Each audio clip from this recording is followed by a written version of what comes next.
Takže máme tu ďalšie video. Steny sú rozložené. 1, 2, 3, 4. Bude ich ešte viac, ale toto sú iba okolo domu. A sú obalené nopovkou. Ale nie preto, že by sme nopovku využívali ako nejaké odvetranie. To je úplne nezmysel. V základoch sa nemá kde čo odvetrávať. To sú bludy.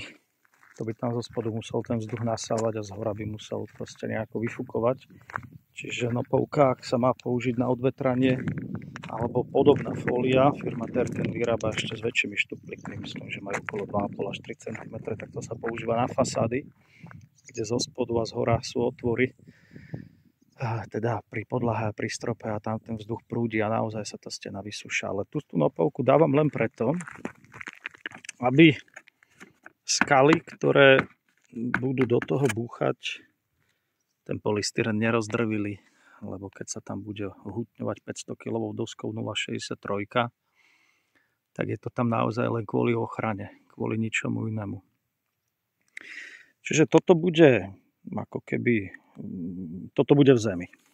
Toto bude v zemi, zadná strana bude z exteriéru ako keby, toto bude vnútro, sem teraz pôjde 20 cm polystyrenu a potom pol metra betónu, čiže tu tá nopovka zmysel nemá.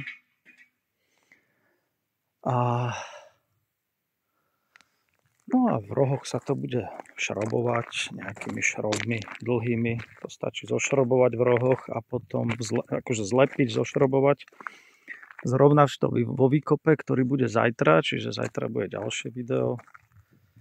Rohy prihádzať štrkom, šroby vybrať a zase to tam nejako dosypať, zafixovať. Netreba sa s tým nejako moc hrať. Ak to vyjde, že je to vysoko, tak sa zreže. Ak vyjde, že je nízko, tak sa prilepí. Hrať sa tu na milimetre v materiáli, kde môže byť 10 cm kameň, to sú nezmysly. Takže tu majú aj miesto na parkovanie bagre. A tak. A hen tam sú ďalšie steny, som si teraz všimol. Takže tu sú ďalšie steny. To je na zimnú záhradu. Tam v podstate bude doska taká istá ako na dome.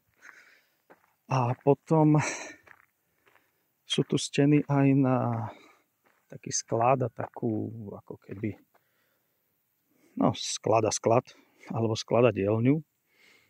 A v nich sa tá doska bude líšiť len tým, že tam nebude pod tou doskou 20 cm polystyren vodorovný. To je celé. Všetky dosky budú mať pol metra z toho dôvodu, že pol metra betónu je lepšie ako 20 cm betónu. A ešte iné dôvody, ale tie nepoviem. Tie sa treba dočítať. Nebudem všetko prezrádzať.